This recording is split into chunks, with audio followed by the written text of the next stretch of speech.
Yeah, but less people. I know. Yeah, it's funny. I don't know, man. I think the break just made people.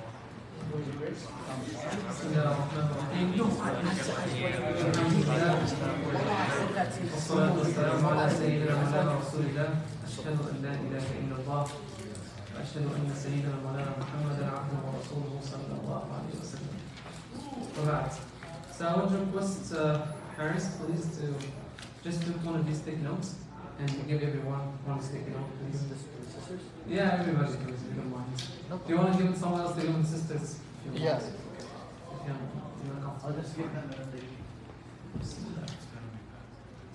Okay guys, this sticky note, I just want you to write down two things. One thing that you think that you liked about this class, and one thing that you suggest that we do or we fix in our class to improve.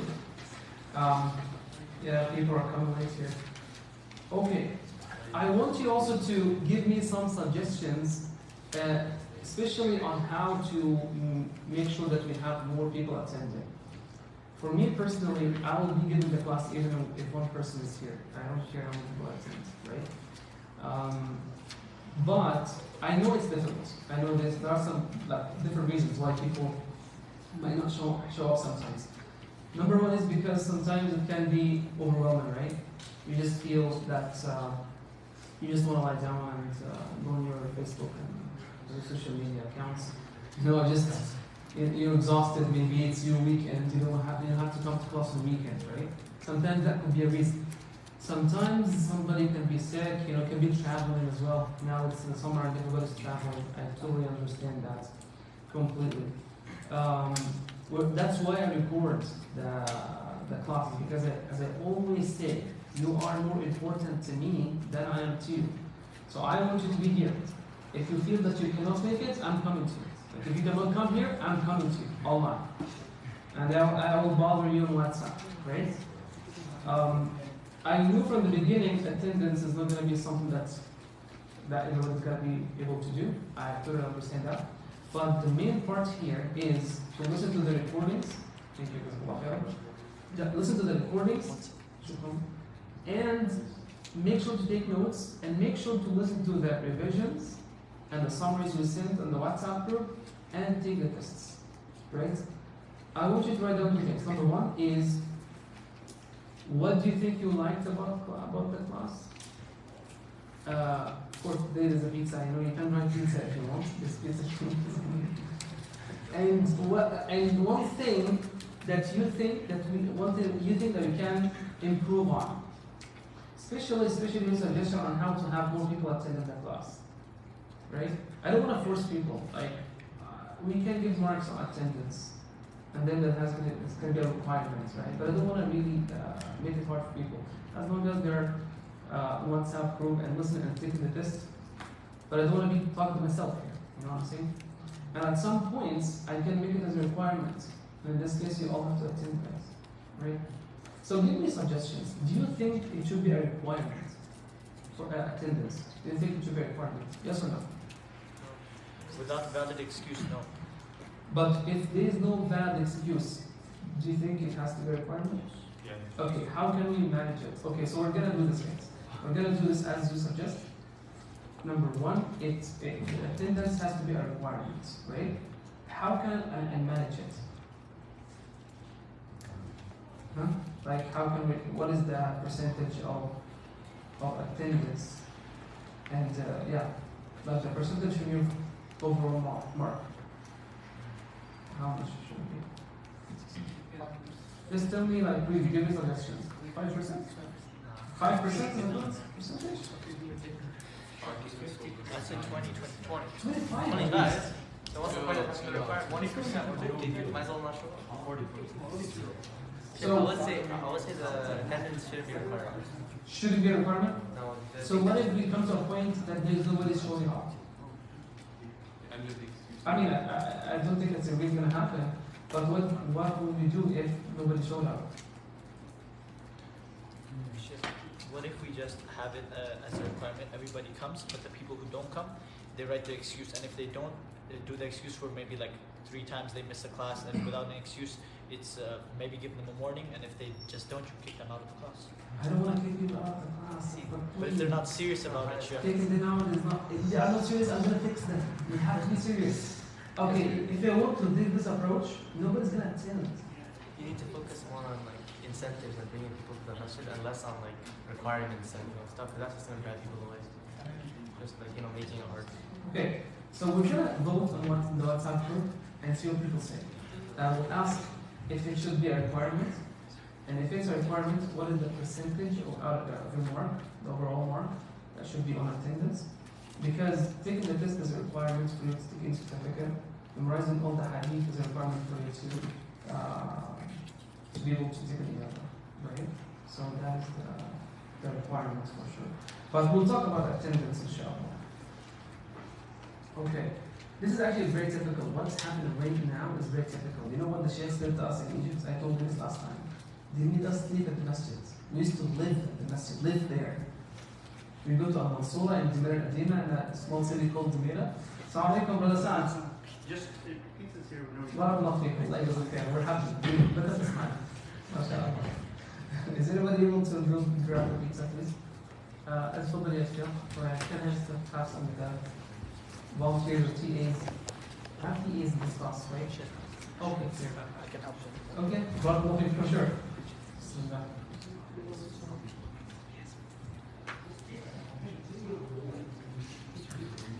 Okay guys, while the pizza is coming, we're going to read hadith number 12 today in the 14 Nawawi hadith.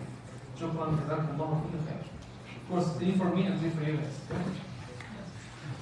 Okay, so the hadith tonight, inshallah, sisters will take 2, inshallah. Would you like to start with pizza or then? Okay. So the hadith is a short hadith tonight, but it's one of the foundations of adab in Islam. Adab is manners as well. Adab is a part of the tazkiyah. Working on your personality is incredibly important, right? So we're going to talk about this hadith. It's one of 4 ahadith on which the adab are built in Islam. There are 4 ahadith are considered to be the foundation of adab, or good manners in Islam. This is one of them. So let's read the hadith first in Arabic and English, and then I will tell you the rest of the other 3 hadith, the 3 other hadith. قال عن أبي هريرة رضي الله عنه قال قال رسول الله صلى الله عليه وسلم من حسن إسلام المرء تركه ما لا يعني حديث حسن رواه الترمذي وغيره هكذا. هكذا means the same word, the same wordings. There's no different narrations. Okay, so who's gonna say the English? Today, من حسن إسلام المرء تركه ما لا يعني. Subhan, you said you're gonna read it? No. تفضل يا شيخ. Abu Hurairah radiallahu ta'ala anhu said, the Messenger of Allah sallallahu alayhi wa sallam said, part of the perfection of one's Islam is his leaving that which does not concern him. Perfect. One of the ways to perfect your religion is to leave that which does not concern you. Sa'ad Maulana. I'm Sheikh. Hurry. Alhamdulillah Ameen. You look special today. It's great. So handsome. Okay. So this hadith is one of 4 foundation, 4 hadith, foundational hadith in adab. What is the second hadith? Abu Amr ibn Salah, the scholar who said this, is Ibn as-Salah. Ibn as-Salah. Ibn Salah is one of the earliest scholars of hadith, of mustalah hadith, hadith terminology, in Islamic history. In Islamic history. Assalamu alaikum wa rahmatullahi wa barakatuh. Anybody else? Okay. So, double khawaja, like in soccer, and like lots of stuff. Fine. So, Ibn Salah, he is one of the earliest scholars on the terminology of hadith, mustalah al-hadith.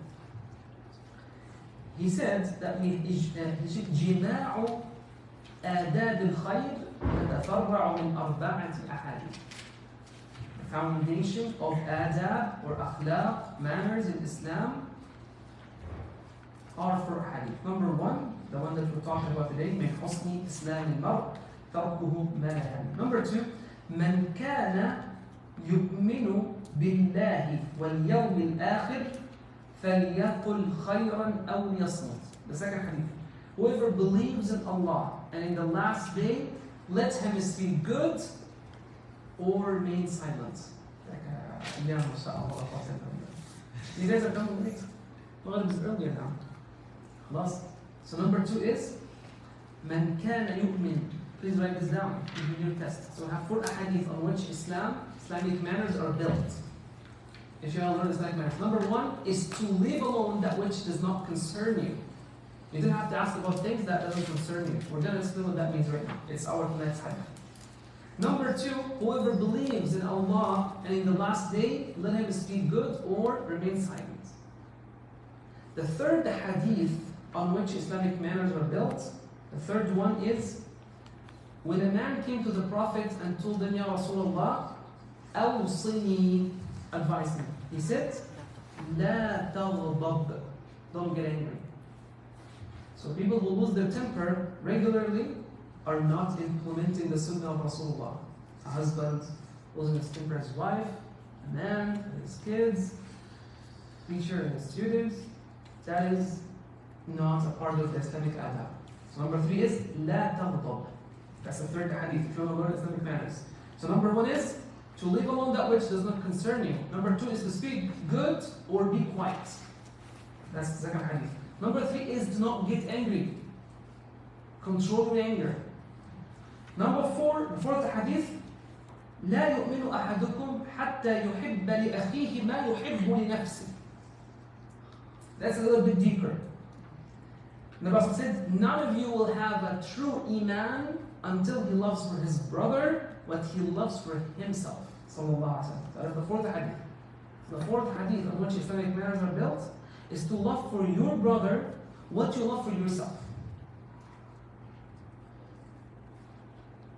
طيب لا يحب. So now we all wrote down the 4 hadith, guys, on which Islamic adab are built. Sheikh, could you repeat the second one? I will repeat all of them. Number 1 is tonight's hadith. من حسن إسلام المرء تركه ما لا يعني. Leave alone that which does not concern you. That's number 1 hadith. So second hadith, if you want to learn Islamic manners, is من كان يؤمن بالله واليوم الآخر فليقل خيرا أو ليصمت. Whoever believes in Allah and the last day, let him speak good, say something good, or remain silent. Number 3 is لا تغضب. Don't become angry. By the way, becoming angry is okay if it's for the sake of Allah. ولما سكت عن موسى الغضب أخذ الألواح. سيدنا موسى عليه السلام became angry for the sake of Allah. غضب. The Prophet said, لا تغضب. Sayyidina Musa became angry because it was for the sake of Allah. That's it. We're not going to open this right now. The fourth hadith is, none of you will achieve true iman until he loves his brother what he loves himself. And of course the sister for the sisters. Right? Again, من حسن لا يؤمن أحدكم حتى يحب لأخيه ما يحب لنفسه. None of you would believe until he loves for his brother what he loves for himself. What is the meaning of his brother here? To be his friend. Is? Okay, so now we asked about the meaning of brother. To love for your brother. The Prophet said, لأخيه. لأخيه. What did we say today? But before, when you have one evidence, what do you need to do to have a full picture? To zoom out and match the other narrations that speak about the same topic.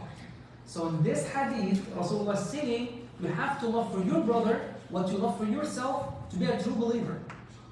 So his brother here, what does it mean? Muslim, fellow Muslim. His fellow Muslim. Did you hear this? Okay, write down this. His fellow Muslim. Write this down. Any other opinion here?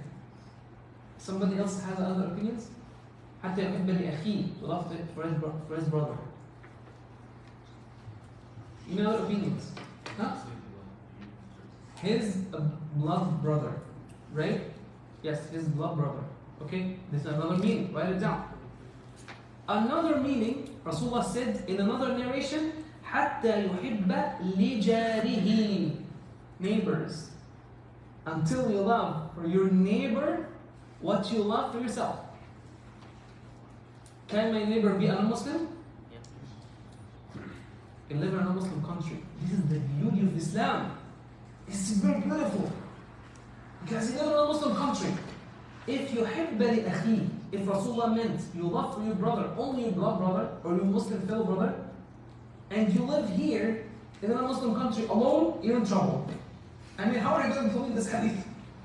Rasulullah is telling you, look, it's actually Ijari in another narration, which means other Sahabas heard him saying in another situation until he lost for his neighbor, but he lost for himself.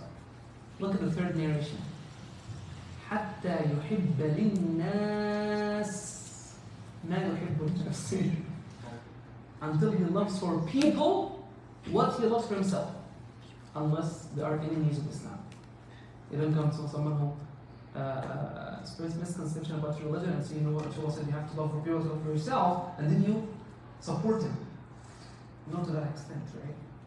But people are living with you in peace. Non-Muslims, you live with them in peace. Implementation that. This is what I want. I want you to come to this class because of this part that's coming right now. Implementation that. Let's implement the Prophet's saying here. I'm an imam. I have some rabbis as friends. We meet in interfaith gatherings. Some pastors, fathers. You guys go to school. You have some non-Muslim friends. You have some non-Muslim teachers. Can I love for them what I love for myself? Yes or no? That's implementation. It's getting so deep now. It's hitting right to the heart. Can I love for them what I love for myself? Absolutely yes. Because what do I love for myself? What do I love for myself? Guidance. I want to go to Jannah. Do you want them to be bad and go to Jannah? Yeah. Here we go. Alhamdulillah Rabbil Alameen. Is the conclusion here. Not because they are not Muslims, you hate them and you hate the khair for them. Na'am ya akhi, fadl. No, actually, you love for them what you love for yourself. I want them to be guided. I want them to go to the heavens with us, inshallah, and I hope to go first. Yeah.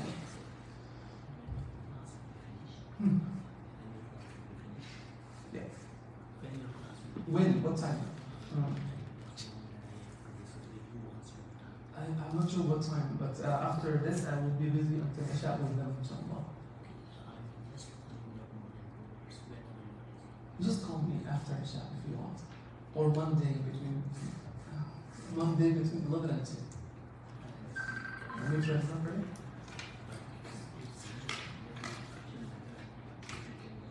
Don't worry, I don't think it's urgent. I know what it is. Okay.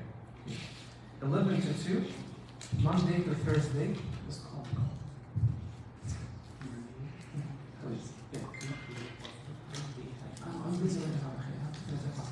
Call me after Isha and I just did it. 306 501 3300. Sorry. No problem. Okay. So now we got the 4 hadith. Huh? So you love for your brother in Islam, your blood brother, your fellow Muslim, your neighbors, your Muslim and non-Muslims friends. Based on the Prophet's narration, not because I said that. No. So we could translate brother as anyone other than the enemy of Allah, the enemy of So Islam. so the translation should be, none of you will believe until he loves for people what he loves for himself. Some people love to drink alcohol. Some people love to have haram relations with the opposite gender or with the same gender. Some people love to do the haram things. Some people love to eat pork. Is it allowed in our religion? No.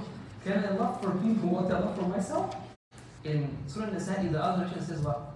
لا يؤمن أحدكم حتى يحب لأخيه ما يحب نفسه من الخير. من الخير. Just 2 words. It solves this problem. It has to be something good in the sight of Allah. In the Sharia, it's good. Guidance. So I want everybody to be guided. I want to go to heaven. That's good. I want everyone to go to heaven. I want to have a stable family life. I want everyone, non-Muslims and Muslims, to have good, happy life. It's not that we talk to each other in class, you know what? We work with the Muslims, we like them, they are our friends, you know, but once we go to private meetings, they're kuffar, you know, seriously. Their money is halal for us, their dignity is halal for us. That's called double standards. That's called hypocrisy. That's what's called. That's the name. Unless somebody is fighting with you in your religion, that's a different story here. Different story here. If you spread misconceptions about my religion, excuse me, you're my enemy. Right? So that's different. خلاص? What is the meaning of ماذا يعني?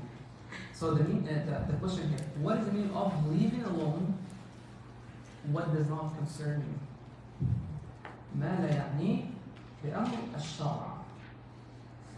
Just from the Shari'i perspective. Ibn Qayyim rahimahullah ta'ala did the best explanation. Because ماذا يعني, somebody would say, for example, if I see somebody, look, one time I went to a school, I told this maybe before, I'm just trying to put everything in practical terms, right? I went to public school to give a talk. And then when I was leaving, I saw a boy and a girl doing their kissing underneath the stairs. I just looked, I was shocked. Because I came from a Muslim country, I didn't know how to respond really. I just walked away. I didn't know what to do. I don't want to get in trouble, and I don't know how to approach that. It's not my country yet. I was like 10 years ago. And I went home. And then not 10 years ago, was that was like 7 years ago. Because that's when I was married. And then I went to my wife, I told her, that's what I saw. How can I approach this? How would you approach someone like this? How would you approach it? It's a situation you put in right now. How do you approach it? Is it haram or halal? Haram. There's no different opinions here. It's not what Shariat. How are you going to solve this? She told me the best way is to walk away. It's not your business. You're going to get in trouble. Actually, one of our sheikhs, his name is Sheikh Abu Ishaq al-Hawaini. He's a scholar of Hadith in Egypt. He's not really my sheikh, but he's a big scholar of Hadith in Egypt. He said when he went to Germany, he saw the same scene. He saw some people underneath the bridge doing that. And then he was walking with his students, group of his students. It was his first visit to Germany, right? And when he saw this, he was so angry. And then he looked at his students. All of them were looking at him and laughing. Looking at the sheikh and looking at each other and laughing. Are you guys aren't you students of knowledge? They said, Sheikh, when we came here first, and we saw this, we had the same reaction, same facial expression. But now it's normal. We see this every day. So we just wanted to see the new face. What did the Sheikh say? Do? Yes, look. What are you going to do? What are you going to do? You know, there are laws here to respect everybody and just, if they don't harm you, stay away from that. Would this be a matter which does not concern you? Because what if you It does just not concern you because of the situation you're in, because of the laws of the land. But maybe in Muslim countries, like if you see this in Egypt, call the police on that. No, but To that extent, what if it's the opposite. what if you give da'wah to them? Hmm? You go straight up to them and tell them why it's wrong, etc. That's not illegal. If you go and talk to them, is it illegal? It's not illegal? Okay, go talk to them. I didn't know. If it's legal, definitely you have an Islamic obligation. But if it's going to put you in trouble, it's a different story. Because in Egypt, if you see something like this, as a Muslim country where I came from, you call the police adab. Police of adab. Police of manners, basically. You call the police and the police comes in the streets. In Egypt, that's the law. Muslim or non-Muslim doesn't matter. Hmm? Muslim In or not. Egypt? Oh, of No, course. no, here. Like if it's legal to talk to them, it doesn't matter if it's Muslim or non-Muslim. You should go. It depends on how this Muslim is going to react. He's Muslim, but is he going to put you in trouble because of this? If it's an Islamic obligation, and you told me it does not cause you trouble here legally, approach them. But if it's going to cause you trouble legally, stay away for now. Muslim or non-Muslim. What if he's non-Muslim? I should still approach. Again, it's a bit because you live in the same country and you have laws in this country. This is a problem. This is a case. It's not a hadith. It's a case here. How are you going to fix that problem? You're put in a situation. No, I was gonna ask the same thing. Like, what if it's a non-Muslim? Look, It seems sort of random. And it's because the legal. problem is what? One of the conditions of forbidding what's evil, one of the conditions, أن يترتب عليه منكر أكبر منه. As the Qayyim said.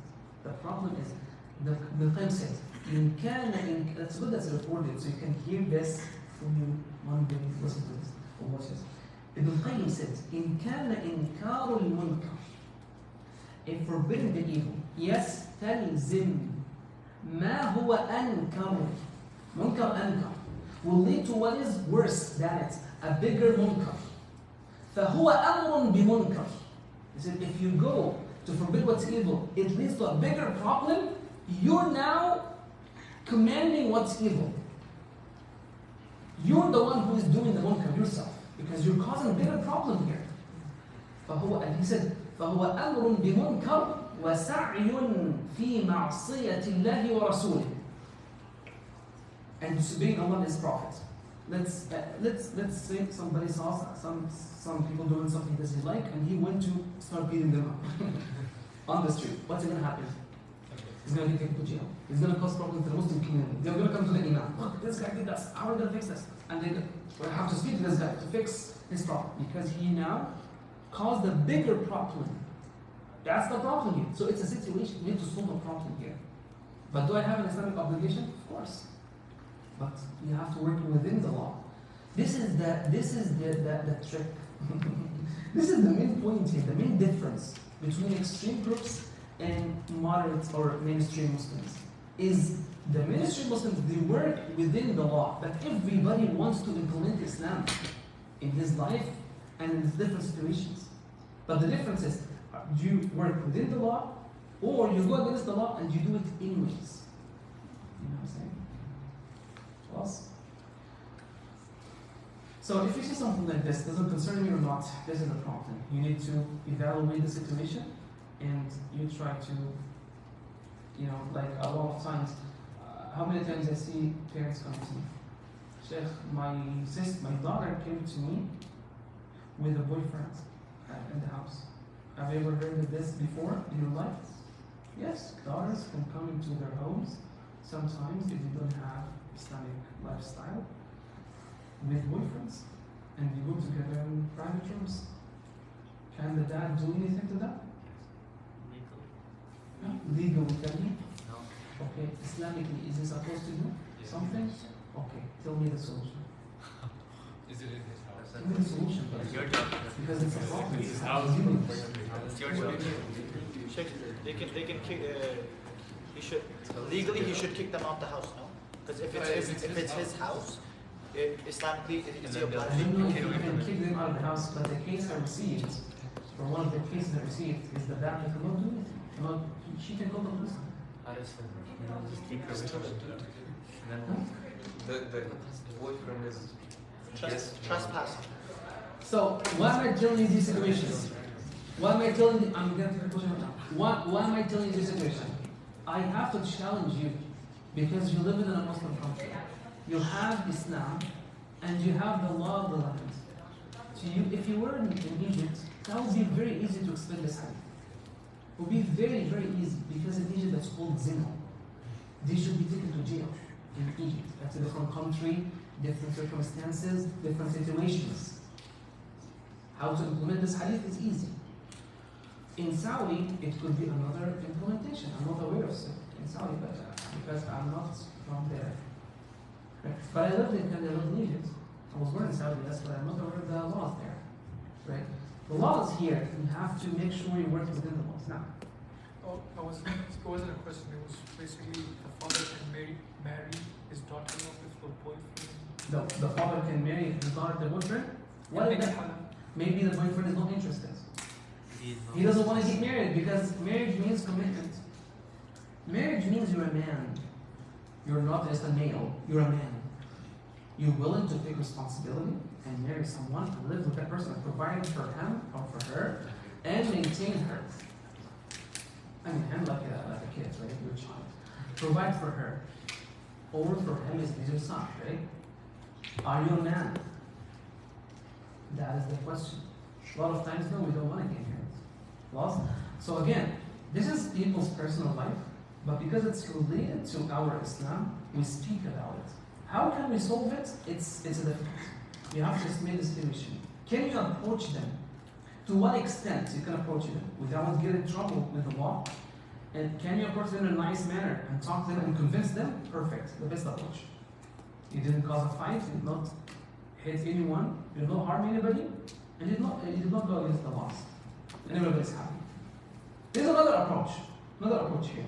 No, I'm gonna hit him, he has to leave. You call the police, I go to jail, okay, for the sake of Allah. Another approach. You're in jail, you cannot do da'wah anymore, you're locked up now, you cannot do da'wah for the sake of Allah. خلاص يا حبيبي انتقم. It's up to you, sister. Sheikh, I believe legally you can kick him out of your house because he is under your property, but not the daughter. But legally you can do something about it in trying to just temporarily to separate what's going on. It could be a solution. May Allah not put me in this situation. But if that's the law, great. If that's the law. Unless the daughter said no, it has to stay or something. I don't know. May Allah protects all of us. It's a situation. This is a difficult situation. These things have to be discussed by the way, because they exist. Now. What if you talked about if one evil is really and evil is really happening? What if you address the situation? If you go to those two people and plus like it worked out like it worked, but because of what you said, they're not in contact with anyone. They start avoiding you. They start kind of resenting or something. That's even a more difficult situation. More difficult. Anyone here who has a younger brother or younger sister that is responsible for, like myself, he would feel what Sam is talking about. Because as a brother, an elder brother, you don't have full authority over your siblings. You have a part of the authority of the father, but you're not the father. You're not the father. So you have this part of the authority. When you go against them with a full authority, they don't accept it. How are you going to fix it? Again, you have to estimate the situation. And I think, now as I said, مَا كَانَ الرِّفْقُ فِي شَيْءٍ إِلَّا زَانَهُ. You have to use rifq all the time. Soft. Be soft all the time and try to take that approach. وَمَا نُزِعَ مِنْ شَيْءٍ إِلَّا شَيْءٍ. You have to always find the way to be soft and kind when you talk to people. That would be the best approach. If you could be friends with them, take your time, work within the law, and don't disobey Allah at the same time. Make sure you maintain balance between both. Right? No. What if the approach was soft? It wasn't anything harsh or anything, but because of the result of what you did, or what they said, it did work out. What they thought was left on, but you're not as close anymore. That would be a very sad situation. But in the eyes of Allah, you did something wrong. No, of course not. You've done your part, but you need to do dua. You ask Allah to fix the situation. You've done your part. You've been soft and kind. You've not disobeyed the law or anything. You chose the soft approach to implement your Islam. It didn't work. Just raise your hands and ask Allah to fix it. If you see another situation, then you know, because that pushes people away from Allah. Now this is related to a concept of haya. Did I confuse you with all these cases that we talked about? Definitely, you may be confused, right? But this is how to implement Islam. You have to talk about these things and open the files. And if you find a solution, discuss it with us. Right? The Nabi Islam talked about the idea of haya. What is haya? Haya is to be shy. Haya is not to be shy. It's a misconception that people think haya is shyness. Right? So they think what doesn't concern them is, I just feel shy. I don't want to talk about their personal life because I'm shy. No, that's not the solution. Being shy is not the solution. Because haya is not shyness. Being shy in Islam is not something that's very praiseworthy. It's not. Because what is haya? Nabi Sallallahu one time he defined the haya when the Sahaba asked him. He said, have haya towards Allah as He deserves. They said, Allah, what is haya? How can I have haya? Because haya does not mean to leave what doesn't concern you, that which does not concern you. That's not haya. Haya, the Rasul defined it. He said, number one, أن تحفظ الرأس وما حوى, to protect your head and what it contains, basically your eyes. Don't look at something haram, don't listen to haram things, don't speak haram, that is حياء. وأن تحفظ البطن وما وعى, to protect your stomach and what it contains, which means don't eat something haram. That is the meaning of حياء. حياء doesn't mean shyness, because somebody might tell you, I didn't tell them that's haram because I have حياء. No, that's حياء. حياء is not to be shy. حياء is not stay away and not speak the truth. That's not حياء. You speak the truth within the law. Don't put yourself in trouble and don't displease Allah first. And don't put yourself in trouble with the law. Balance. Okay. Quick, inshallah, last point I would like to discuss with you is the importance of speaking less. That's something that doesn't apply for imams. Imams speak too much. So, Nabi alayhi salatu wasalam, one time he was sitting with Sahaba, and he said, أَوَّلُ مَنْ يَدْخُلُ عَلَيْكُمْ رَجُلٌ مِنْ أَهْلِ الْجَنَّةِ. Look, we're sitting here, the first one is going to come from the outside, is one of the people of Jannah. A man came in whose name is Abdullah ibn Salam. Like Abdullah Khawaji. Just came in now, when we're in that box, right? Does anybody know Abdullah ibn Salam here? He's a Jewish rabbi. Huh? He was a Jewish rabbi. Exactly. He was a Jewish man and he became a Muslim. طيب. فدخل عبد الله بن سلام. عبد الله came in. فقام الناس إليه. People stood up out of respect. Look at this guy. And Nabi said he's going to make it to Jannah. He got the approval.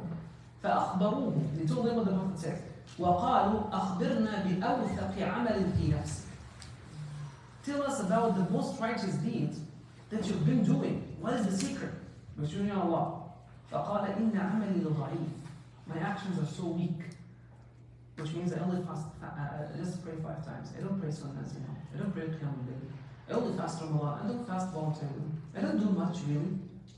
But then he said, ولكن أوثق ما أرجو به سلامة صدر. أوثق ما أرجو به, the most righteous deed that I think is bringing me closer to Allah is سلامة صدري. My heart's clean towards people. We don't find this a lot today. وَتَرْكِ مَا لَا يَعْنِينِ, and I leave alone anything that does not concern me. That is the approach. رضي الله عنه. Nabi also said, أَكْثَرُ النَّاسِ ذُنُوبًا, people who have the biggest amount of sins, أَكْثَرُهُمْ كَلَامًا, are the ones who speak too much. When someone speaks too much, he makes a lot of mistakes and he has too much sins. There was a man in the battle where the Prophet ﷺ got killed. فَقَالَ رَجُلٌ أَبْشِرْ بِالْجَنَّةِ, rejoice, you're going to make it to Jannah. You were killed with the Prophet in the Ghazwa. You're going to make it to Jannah. What do you think if someone was killed in jihad with the Prophet ﷺ defending his religion, defending his own life? What do you think of that person? فقال النبي صلى الله عليه وسلم أولا تدري, perhaps you don't know what he did. فلعله تكلم فيه. Ya Allah, he told them, you think he's going to make it to Jannah just because he was killed? Perhaps he used to speak about stuff that doesn't concern him. Can you imagine what the Prophet said? Just because he used to talk about stuff that don't concern him, he might not make it to Jannah? After being a shaheed? Yeah, after being a shaheed. Scary.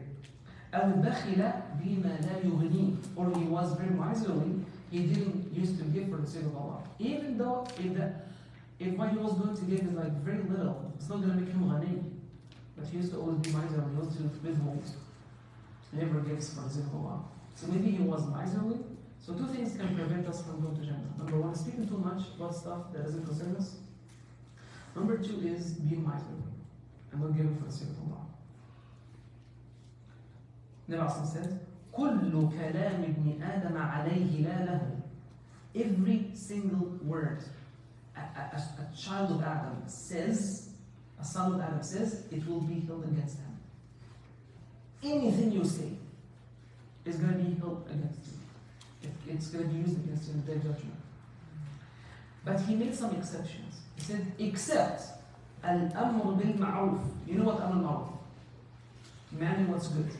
وَالنَّهْيَ عَنِ الْمُنْكَرِ, forbidding what's evil. وَذِكْرُ اللَّهِ, remembrance of Allah. Only three things. In another narration, the Prophet said what? الدُّنْيَا مَلْعُونَةٌ. The entire world is cursed in the sight of Allah. Everything is cursed in the sight of Allah.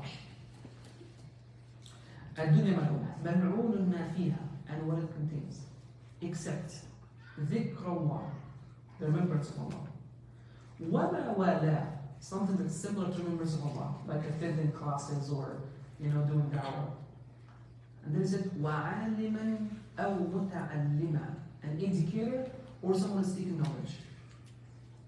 So we want to tell the youth who have not come today, if you don't really have a very good excuse, you will never find something to do better than attending a class in which the name of Allah and His Prophet are mentioned.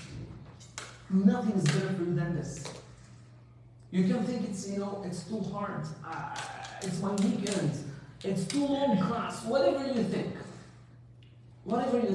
There's nothing is better for you to do outside. This is the best thing to do, is to seek knowledge. Alhamdulillah. Could you repeat those 3 points? He said, all the world's cursed, life's cursed, except if it's haram. Correct? Except dhikr Allah, remembrance of Allah. وَمَا وَلَا. مَا وَلَا, anything that's similar to remembrance of Allah. مَا وَلَا, any righteous deeds. Because if the world's cursed, what's cursed is the haram. This wall is cursed, or this pizza is cursed. Yeah, the world is cursed means the haram that's being committed in this world is cursed. What is not cursed is remembrance of Allah, وَمَا وَلَا, anything that's similar to it, and any kind of worship, عالم, educator, who teaches people, or متعلم, someone seeking knowledge. Allah's teaching or seeking knowledge now. What is the remembrance of Allah? Excellent question. Perfect. What do you think? Any good action. Excellent. That is the answer. So it's not only dhikr. Exactly. Just like great, but it's a part of it. Yeah. A part of it is to move your tongue. خلاص? Last hadith, but not least.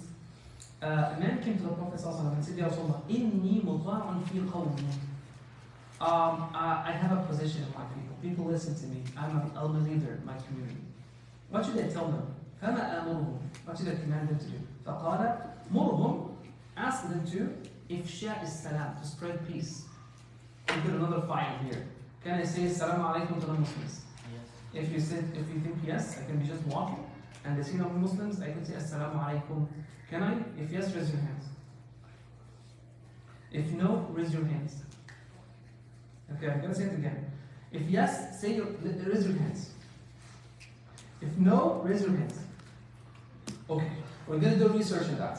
We're gonna go to the verse in Surah Al-Baqarah. وَقُولُوا لِلنَّاسِ حُسْنًا. Write it down. What number are we? Huh? That's so impressive. So, Surah Al-Baqarah, chapter 2, verse 83. Read Tafsir Ibn Kathir and Al-Qurtubi. Read Tafsir Ibn Kathir and Al-Qurtubi. Surah Al-Baqarah, chapter 2, verse 83. Read Ibn Kathir and Al-Qurtubi. Ibn Kathir and Al-Qurtubi are not contemporary scholars, right? Ibn Kathir and Al-Qurtubi. And go to Surah Al-Mumtahana. لا ينهاكم الله. Verse 8 and 9, right? لا ينهاكم الله. Verse 8 and 9 in Surah Al-Mumtahana. Read Al-Qurtubi and Ibn Kathir. And then next week I will ask you the question again. And see the answers. Okay, because I don't open this file right now. I actually talked about this many times in the podcast before. But I don't want to make it too long. And the situation is you enter into a room of non-Muslims, you don't know these non-Muslims, and you enter to the room and then you make salam alaikum to them. Is that Say salam unless you know these people are enemies of your religion. what if you don't know that they're Assalamu alaikum to everyone. Read that, read. Look, forgive me. Take me out of this equation, the whole. Let's take me out and read the ayah 38, 83 in Surah Al-Baqarah. Read Ibn Kathir al-Qurtubi. And 8 and 9 in Surah Al-Mumtahana. Read them, see the opinions, and you'll find some of the Sahaba used to say Assalamu alaikum to the Muslims. Some of the Sahaba used to say Assalamu alaikum to the Muslims. See? Unless the Sahaba don't know their religion, they don't. Something else. خلاص? So we're done here, guys. Jazakumullah khair. Any questions? Yeah. So you said we should say Assalamu alaikum. To everyone, Assalamu alaikum, spread peace to everyone, unless you know that person is an enemy of your religion. We're in a Western country. If we say Assalamu Excellent. alaikum, Being in a Western country, that's where to implement it. it's Arabic, so they won't understand it. So should we say Assalamu alaikum or Yeah. peace and blessings? They understand it and they like it. But you know what? Some of them don't like it. Like I noticed in the past, when you say Assalamu alaikum to some Muslims, they just don't like it. I don't know. Maybe they don't understand the meaning. You think you're insulting them. You want to speak in English. Just say good morning. Hello. You know what? Don't offend them. Because you know what? Allah said what? وَقُولُوا لِلنَّاسِ حُسْنًا. Speak good to people.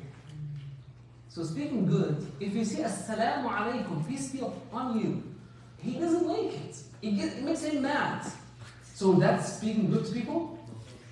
Is that speaking good to people? If you say yes, this means you're going to enforce it. No, Assalamu alaikum. You're unhappy. Assalamu alaikum. Does that make sense? Speak good. What is the good? Something within the Sharia. Speak good to people. It can be hello, it can be good morning, it can be, of course, before anything, Assalamu alaikum. If they like it.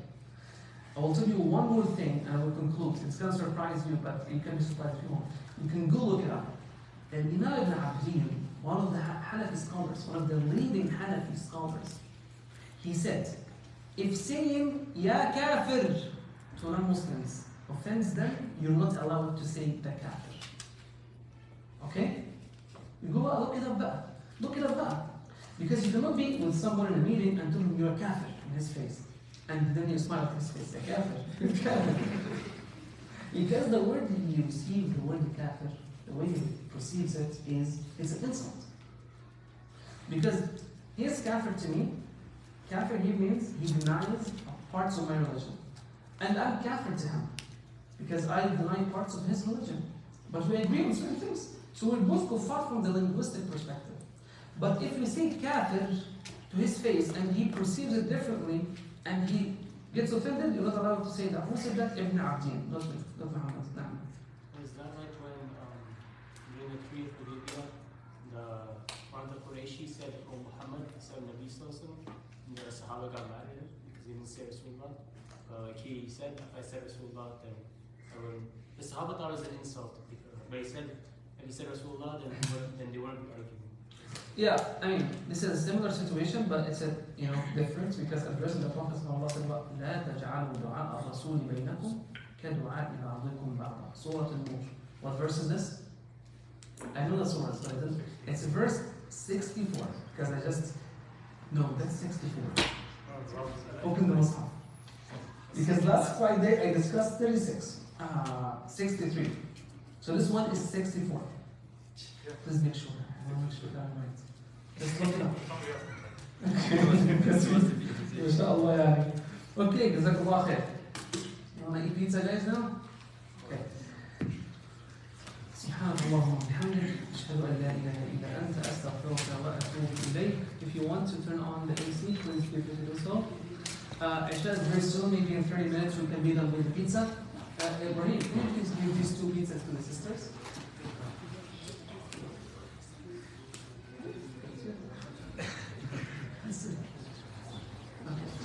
And this one is for the people who have recipients. And can you please start giving this out, guys? But please do not drop anything on the floor. Make sure to clean after yourselves. Stay where you are, please. Stay where you are. Don't just roam around. They're gonna come to you. They're gonna come to you.